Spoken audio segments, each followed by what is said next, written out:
কে জিতবে না জিতবে এটা নিয়ে আমাদের কোনো চিন্তার বিষয় না। সরকারি কর্মকর্তা কিংবা সরকারের উপদেষ্টা হিসেবে এটা আমাদের বিবেচ্য বিষয় না। যেই জিতবে তার সঙ্গে আমরা কাজ করবো। কারণ হচ্ছে যে অনেকগুলো অনিশ্চয়তা আছে এখানে এই ভোটের নির্বাচনে।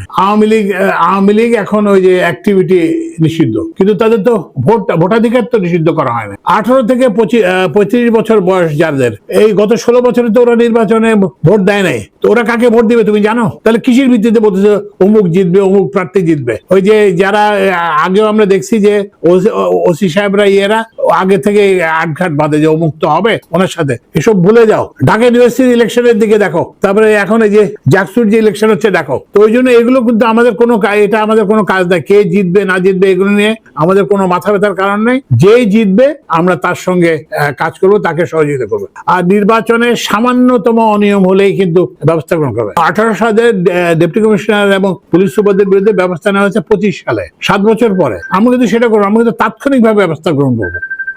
যখনই যাকে অনিয়মের জন্য পাওয়া যাবে, কোনো ইয়েকে অন্যায়ভাবে সহযোগিতা করতে দেখা যাবে, কিংবা কোনো ভোটিং সবাই হিন্দু মুসলমান কোনো ইয়ে নাই, বাজ বিচার নাই, সবাই যারা ভোটার তারা যাতে নিরাপত্তার সঙ্গে এবং নিজের পছন্দের প্রার্থীকে ভোট দিতে পারে। এবং এগুলো তোমাদেরকে ইনশিওর করতে হবে যে পোলিং এজেন্ট বিভিন্ন দলের যারা পোলিং তারা যাতে থাকতে পারে। এবং এটাকে যে আইন শৃঙ্খলাকে যেটা রাখতে হবে, এমন আইন শৃঙ্খলা বজায় রাখতে হবে যে পুরুষ মহিলা তারপরে ধর্ম জাতি ধর্ম নির্বিশেষে সবাই যাতে ইয়ে করতে পারে। তো এই জন্য আমাদের প্রধান উপদেষ্টা বলছেন যে আমরা এমন একটা ইলেকশন চাই যেটা একটা দৃষ্টান্ত হবে। তো আমরা সেই দৃষ্টান্তমূলক ইয়ের জন্য কাজ করব।